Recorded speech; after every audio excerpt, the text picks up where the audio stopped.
February 18, 1967, Ia Drang Valley, South Vietnam. Private First Class. James Thompson chambers around in his M16A1, feels the familiar click of the bolt, and exhales slowly. Enemy fire erupts from the tree line 200 meters ahead. Thompson squeezes the trigger. 3 rounds. The rifle jams. He pulls the charging handle. Nothing. The bolt won't move. The spent cartridge case is fused inside the chamber. The brass case head ripped clean off. Around him, 11 other Marines in his platoon are frantically trying to clear identical malfunctions. 11 rifles, dead in the firefight. What Thompson doesn't know, what none of the 543,000 American troops in Vietnam know, is that the rifle they've been issued is missing a single coating barely thicker than a human hair. A coating that costs 19 cents per rifle to apply. A coating that Army procurement officers specifically deleted from the contract to save money. The statistics are damning. In a single 6-month period in 1966, the Marine Corps documented 1,962 M16 malfunctions in combat. 80% involved failure to extract, chambers so corroded and hot that brass cartridge cases weld themselves to the steel. Congressional hearings reveal soldiers writing home, "Our M16s aren't worth much. If there's dust in them, they will jam. Out of 40 rounds, I got 3 off." Another writes, "Before we left Okinawa, we were all issued this new rifle, the M16. Practically every one of our dead was found with his rifle torn down next to him where he had been trying to fix it." The death toll climbs. Not because enemy bullets find their mark, but because American rifles won't fire back. What Thompson and those Marines don't know is that 15 years earlier, a civilian metallurgist named George Duppernell solved this exact problem. His solution: electroplate the inside of rifle barrels and chambers with chromium. The process creates a microscopic shield against heat, corrosion, and friction. It extends a barrel life by 300%. It prevents extraction failures completely. The Japanese used it on every Type 99 rifle in World War II. The Soviets adopted it for the AK-47 in 1950. By 1955, the U.S. Army's own M14 rifle featured chrome-lined bores as standard. But when Colt submitted the M16 for military trials, Army procurement officers called chrome lining unnecessary expense. They said the rifle would be self-cleaning. They deleted the requirement from every contract. Now, 12 years later, Marines are dying in Vietnamese jungles because bureaucrats banned a 19-cent solution. The problem began the moment gunpowder met metal. When a rifle fires, combustion temperatures inside the barrel reach 3,000 degrees Fahrenheit. The bullet, traveling at 3,200 feet per second, generates friction that adds another 400 degrees. In the span of 1,000th of a second, the bore experiences thermal stress equivalent to repeatedly dunking red-hot steel into ice water. For centuries, this was manageable. Muskets fired once per minute. Bolt-action rifles fired 10 rounds between cleanings. Barrels cooled. Corrosive residue could be scrubbed out before it etched into the steel. But World War II changed the equation. The M1 Garand fired semi-automatically, 8 rounds as fast as you could pull the trigger. The bar fired full auto at 500 rounds per minute. Machine guns like the .30 caliber Browning sustained 450 rounds per minute for hours. Heat became the enemy. Captain William Brophy, Chief of Small Arms Development at Springfield Armory, documented the carnage in a 1944 report. Barrel erosion in sustained fire reduces effective life by 65%. Throat erosion after 2,000 rounds renders accuracy unacceptable. Corrosion from powder residue creates pitting that traps fouling, accelerating degradation exponentially. The Army tried everything. Heavier barrel profiles to absorb more heat. Added weight soldiers couldn't carry. specialized steel alloys, too expensive for mass production, stellite liners and machine gun barrels, effective but requiring precision manufacturing that slowed production to a crawl. Then came Korea. Winter 1950. Temperatures dropped to minus 30 Fahrenheit. Marines at Chosin Reservoir discovered that rifle oil froze solid in their M1 Garands. Soldiers compensated by running their rifles dry. No oil, less freezing. But dry rifles meant more friction. More friction meant more heat. More heat meant accelerated erosion. Barrels that should last 10,000 rounds were failing at 4,000.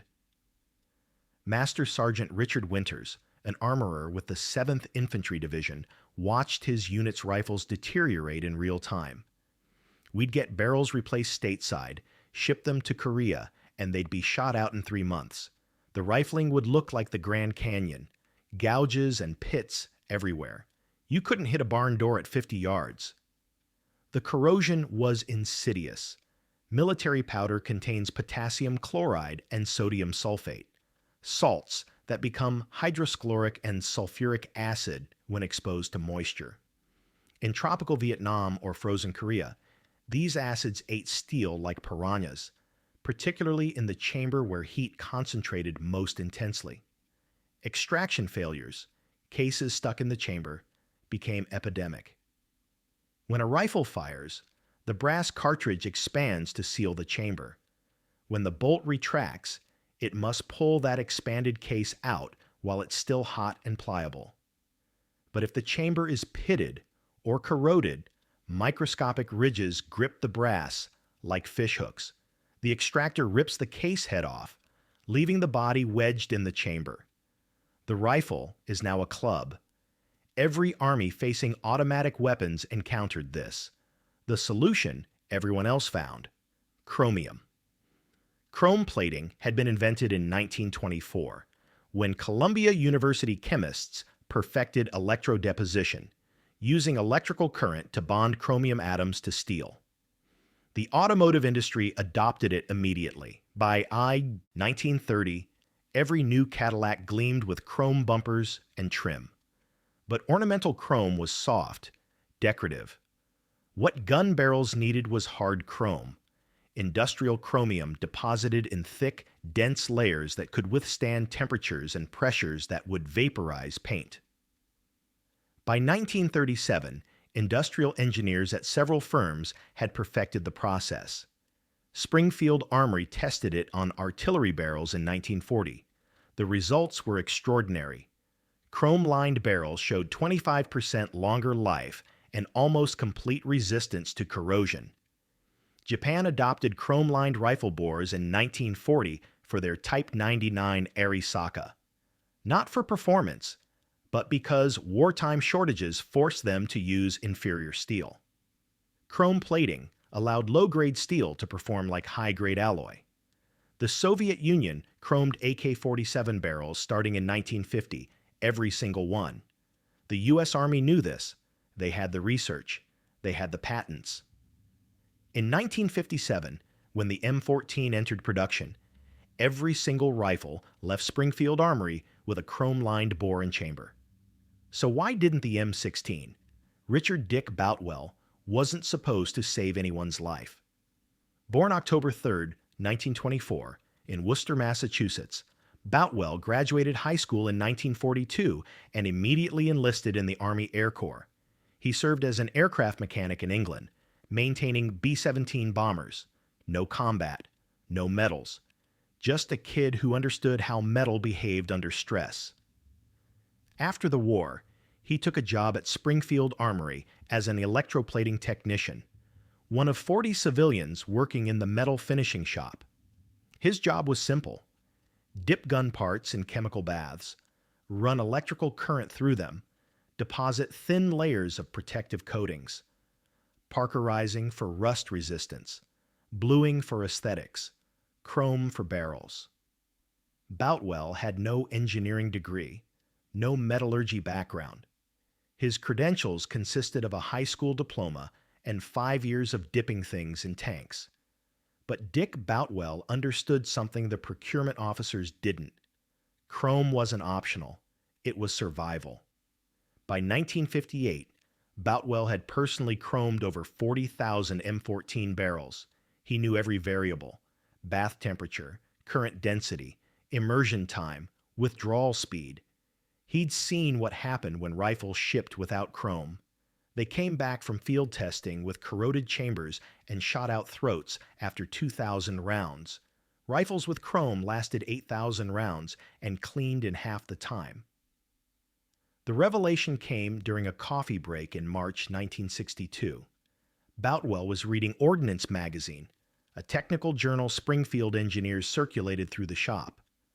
An article discussed Colt's new AR-15 rifle: lightweight, space age, revolutionary. The Army was considering adoption. The article mentioned specifications: aluminum receivers, direct impingement gas system, rotating bolt. Boutwell's eye stopped on one line: barrel, 450 steel, button rifled, no protective coating, no chrome. Boutwell walked to the engineering office on the second floor of Building 102T. He found John LeChuck, one of the senior M14 engineers. "John, this AR-15, why no chrome lining?" LeChuck shrugged. "Colt says it's unnecessary. The rifle is self-cleaning. Eugene Stoner designed it to vent gas out the ejection port, supposed to blow out fouling automatically." "That's insane," Boutwell said. "Gas impingement runs hotter than piston systems. You're pushing combustion gas directly into the bolt carrier. That's more fouling, not less. And the chamber will corrode in weeks." "Not our problem, Dick. Army's buying it from Colt, not us. Take it up with them." Boutwell did exactly that. Over the next 4 months, he wrote 3 letters to the Army Material Command at Rock Island Arsenal. Each letter detailed the same warning: without chrome lining, the M16 would fail in field conditions. Soldiers would die. The responses were polite and dismissive.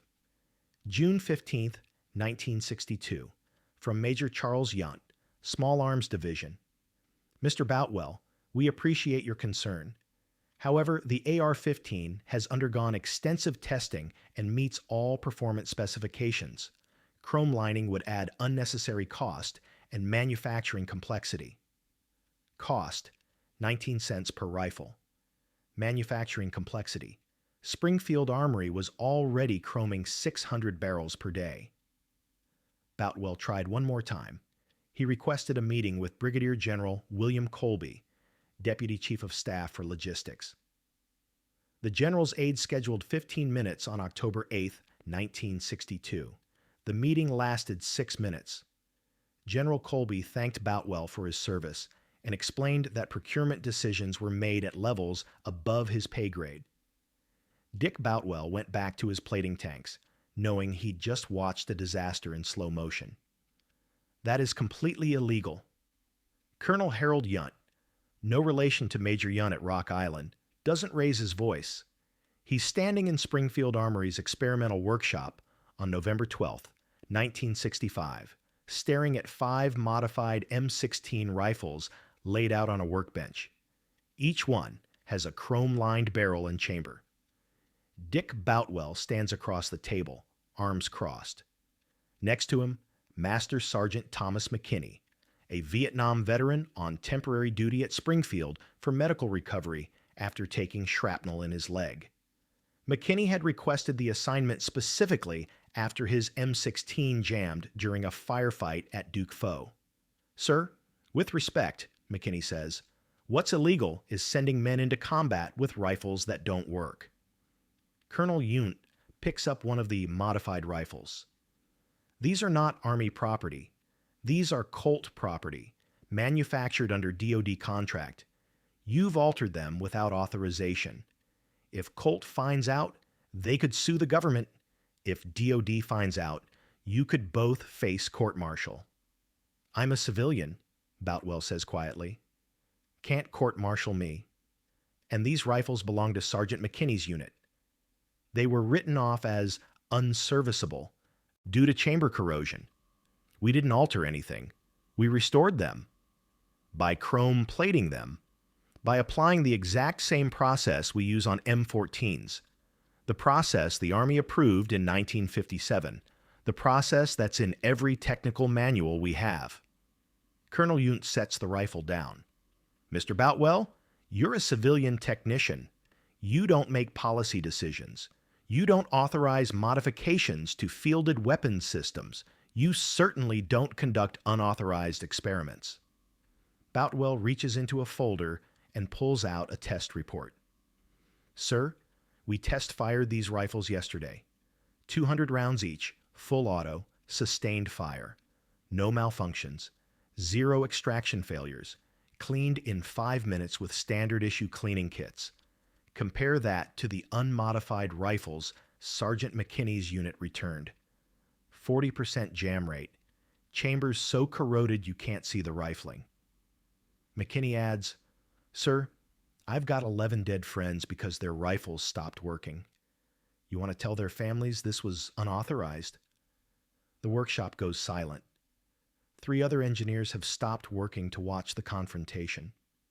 Colonel Yount looks at the rifles, looks at Boutwell, looks at McKinney's Silver Star ribbon, earned 2 months ago when he dragged 3 wounded Marines to safety while his jammed rifle hung useless on its sling.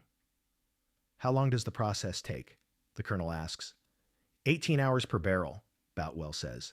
That includes pre-cleaning, acid etching, chrome deposition, and post-inspection. We can do 50 barrels a week with current equipment. And cost? 19 cents in materials.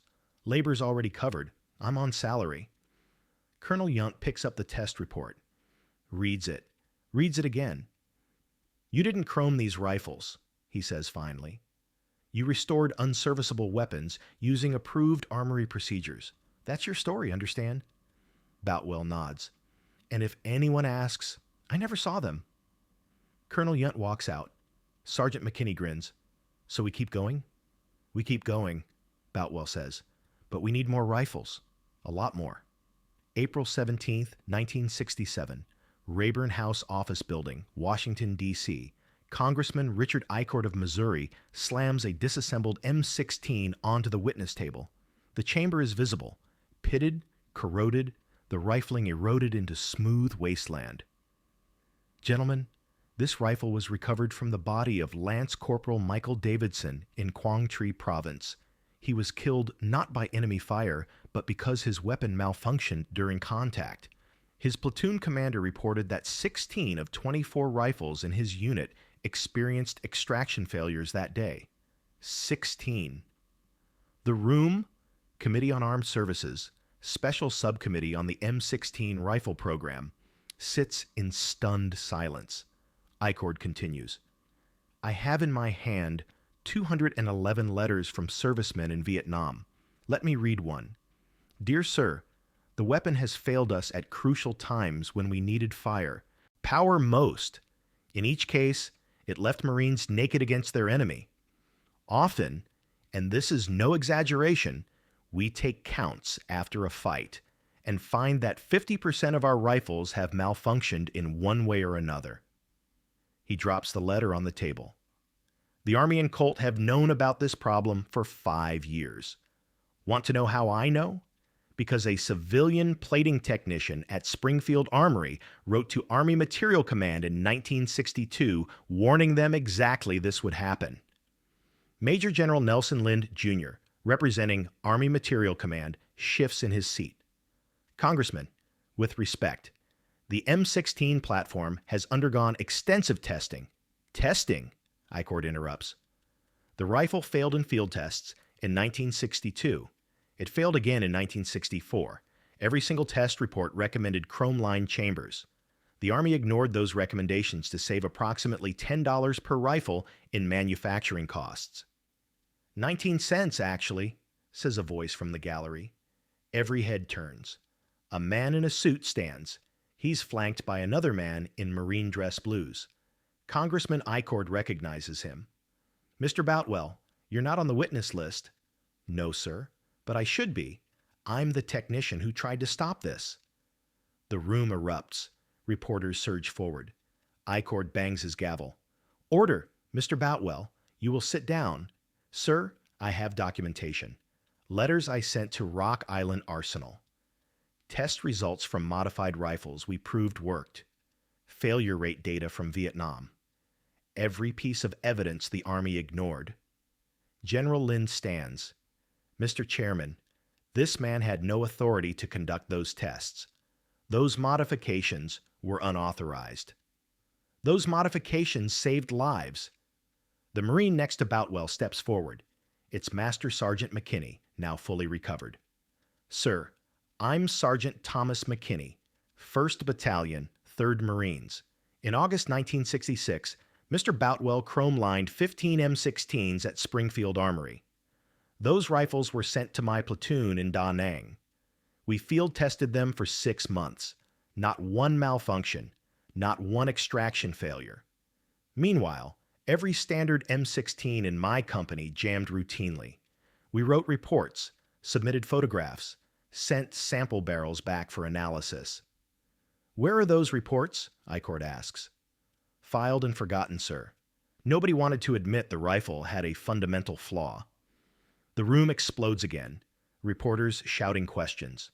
Congressmen demanding answers. General Lin trying to restore order. Icord's gavel echoes like gunfire. Gentlemen, we will have order. Silence. Icord looks at Boutwell. You have documentation? 3 filing boxes, sir, sitting in Congressman Stratton's office right now. Samuel Stratton, New York representative whose district includes Schenectady, near Springfield Armory, raises his hand. Mr. Chairman, I can confirm. Mr. Boutwell brought those files to me last week. I've reviewed them. Everything he claims is documented. Icord looks at General Lind. General, you have exactly 24 hours to provide this committee with a written explanation of why Army procurement ignored repeated warnings about this rifle, and you will provide a timeline for implementing chrome-lined chambers in all M16 rifles. Clear? Mr. Chairman, 24 hours, General, or I recommend the President replace everyone in your chain of command. Dismissed. The hearing adjourns. Boutwell sits down, hands shaking. McKinney puts a hand on his shoulder. You just told the Army they screwed up in front of Congress and the press. They're going to destroy you. I don't care, Boutwell says. If it saves one kid, I don't care. November 3rd, 1967. Khe Sanh Combat Base, South Vietnam. First Lieutenant Robert Hill holds a chrome-lined M16A1, one of the first production rifles retrofitted with the barrel coating after congressional pressure forced Colt to comply. He's about to find out if a 19-cent modification can keep 27 Marines alive. Intelligence reports indicate 5,000 NVA regulars surrounding the base. Hill's platoon holds the western perimeter, 100 meters of razor wire, sandbags, and prayer. At 0342 hours, mortars start falling. Then the tree line erupts with muzzle flashes. Hill's Marines open fire. 27 rifles hammer on full auto. Tracers lance into the darkness. Magazines empty. Marines reload. The rifles keep firing. 400 rounds. 500. 600. Not one jam. Hill will later tell Marine Corps historians, I expected rifles to start failing around round 250. That's what always happened in previous fights. But these new rifles just kept working. We burned through 1,000 rounds per man that night. I had one Marine whose barrel got so hot it turned purple, but the damn thing never stopped shooting. We held that perimeter because our rifles worked. The official after-action report documents 27 M16A1 rifles with chrome chambers, 18,400 total rounds fired in 6 hours, 0 malfunctions, 0 extraction failures, 0 weapons lost to corrosion or heat damage. Compare this to Firebase Spur, 40 kilometers south, where a company equipped with older, non-chromed M16s fought a similar engagement the same night. 146 rifles, 31 reported extraction failures, 21% failure rate, 8 rifles completely jammed and abandoned, 3 Marines killed while attempting to clear malfunctions. The data becomes undeniable. Between November 1967 and March 1968, the Marine Corps fields test 1,200 chrome-chambered M16A1s against 1,200 standard models.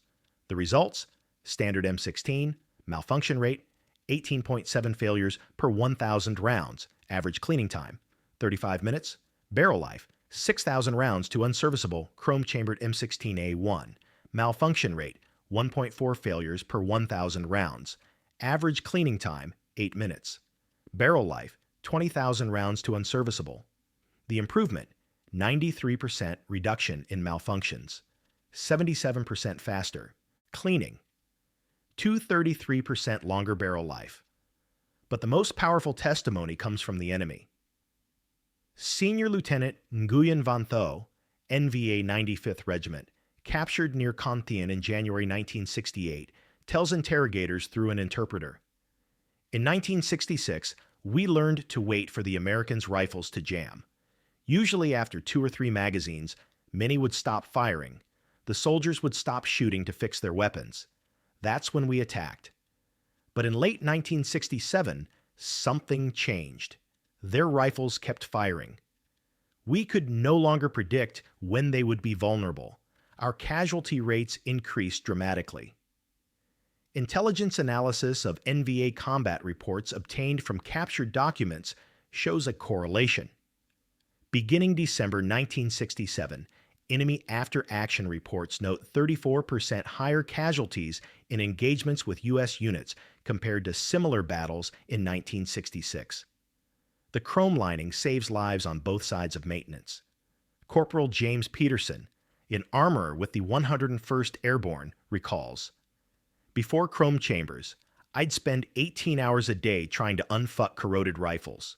We'd have guys coming back from patrol with chambers so pitted you couldn't get a cleaning rod through. We'd soak them in CLP overnight, scrub with bronze brushes until our hands bled, and sometimes the chamber was still trash.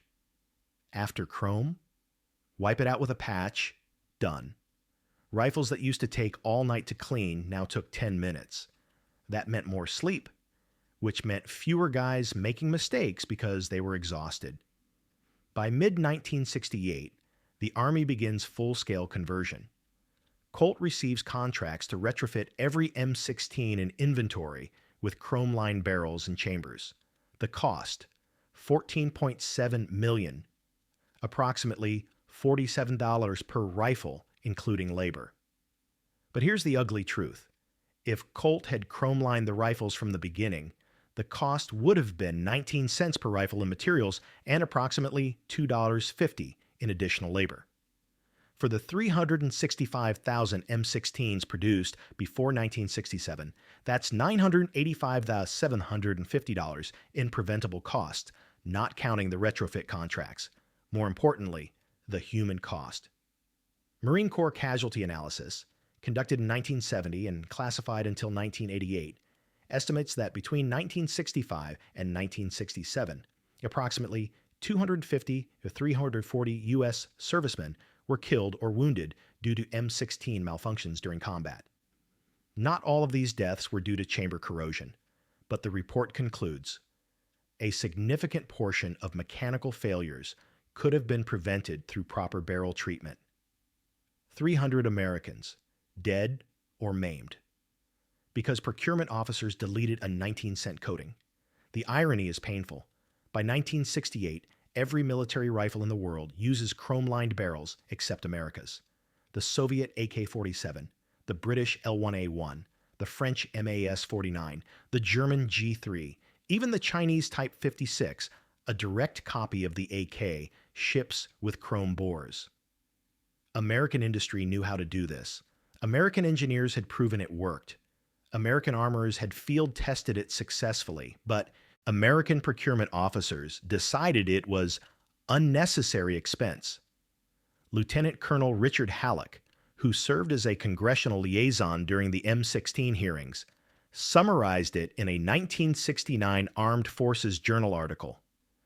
"We spent $100 billion on the Vietnam War. We spent $23 million developing the M16, and we refused to spend $365,000 to properly coat the barrels. That level of penny-wise, pound-foolish thinking doesn't just waste money, it wastes lives. The story gets even more incredible when you learn what happened to the man who tried to stop this disaster. If you know a veteran, especially a Vietnam vet, share this video with them. These stories need to be told. Now, here's what happened to Dick Boutwell. Richard Boutwell never gave an interview about the M16. After the congressional hearings in 1967, Army investigators launched a formal inquiry into unauthorized weapon modifications at Springfield Armory. Boutwell wasn't court-martialed. He was a civilian, as he'd correctly noted, but he was reassigned from the plating department to inventory control. No more hands-on work, just counting screws in a warehouse. Sergeant McKinney was transferred to Quantico and prohibited from speaking publicly about the modified rifles. The official Marine Corps position. Those tests were preliminary and did not influence procurement decisions. But the damage was done, or rather, the fix was in place. By December 1967, Colt submitted revised specifications for the M16A1 that included chrome-lined barrels and chambers as standard. The Army quietly changed the procurement requirements. No press release, no acknowledgement that Boutwell had been right. Boutwell retired from Springfield Armory in 1974. No ceremony, no recognition. His personnel file notes 23 years faithful service and lists him as a GS-7 metal treatment specialist, the same pay grade he held in 1951. He died on November 11, 1993, Veterans Day, at age 69. His obituary in the Worcester Telegram mentioned his World War II service. It didn't mention the M16, but Marines remembered. In 2003, Colonel Robert Hill, the lieutenant from Khe Sanh, organized a reunion of the platoon that had fought with the first chrome-lined M16A1s. 23 survivors attended. Hill read a letter he'd written to Boutwell's widow. "Ma'am, you never met us. Your husband never met us. But every man here owes him our lives." In November 1967, we held a position we shouldn't have been able to hold, with rifles that worked when they shouldn't have worked, because your husband refused to accept good enough. We came home. Our children got to know their fathers. Our grandchildren exist because one man decided that saving lives was more important than following orders. Please accept our eternal gratitude. Today, every military rifle in U.S. inventory features chrome-lined barrels as standard.